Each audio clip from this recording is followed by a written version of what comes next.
नमस्कार मित्रांनो. राज्यातील लाखो शिक्षक आणि सरकारी कर्मचाऱ्यांसाठी एक मोठी आणि धक्कादायक बातमी ही समोर आली आहे.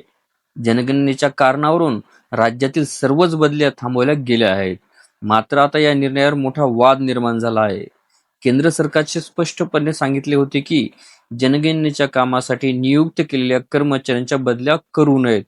परंतु राज्य सरकारने या आदेशाचा व्यापक अर्थ काढत अनेक विभागातील सर्व कर्मचाऱ्यांच्या बदल्या या स्थगित केल्या आहेत.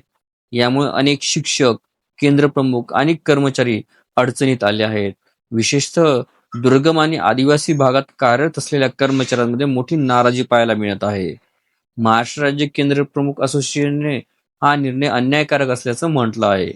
संघटनेचा आरोप असा आहे की ज्या कर्मचाऱ्यांचा जनगणनेशी काहीही संबंध नाही, त्यांच्या बदल्याही रोखण्यात आल्या आहेत.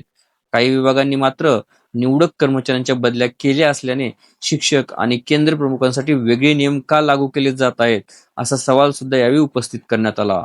दरम्यान राज्य शासनाने नुकतेच बदली प्रक्रियेतील सुधारणा अधिनियम प्रसिद्ध केला. त्यामुळे रखडलेल्या सर्व बदल्या 30 जून पर्यंत पूर्ण कराव्यात अशी जोरदार मागणी यावेळी करण्यात आली.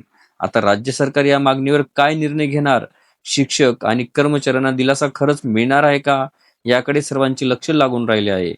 या विषयावरील तुमचं मत हे कमेंट्समध्ये नक्की सांगा आणि अशाच महत्त्वाच्या सरकारी अपडेट्ससाठी चॅनलला सबस्क्राईब करा. धन्यवाद. आपल्याला व्हिडिओ आवडले असल्यास चॅनलला नक्कीच लाईक, शेअर आणि कॉमेंट्स करायला विसरू नका. तसेच चॅनलला ऑल नोटिफिकेशन्स ऑन करून सबस्क्राईब करा, जेणेकरून व्हिडिओचे सर्व नोटिफिकेशन्स आपल्याला सर्वप्रथम मिळतील. लवकरच आपण पुढच्या व्हिडिओमध्ये भेटूया. तोपर्यंत नमस्कार.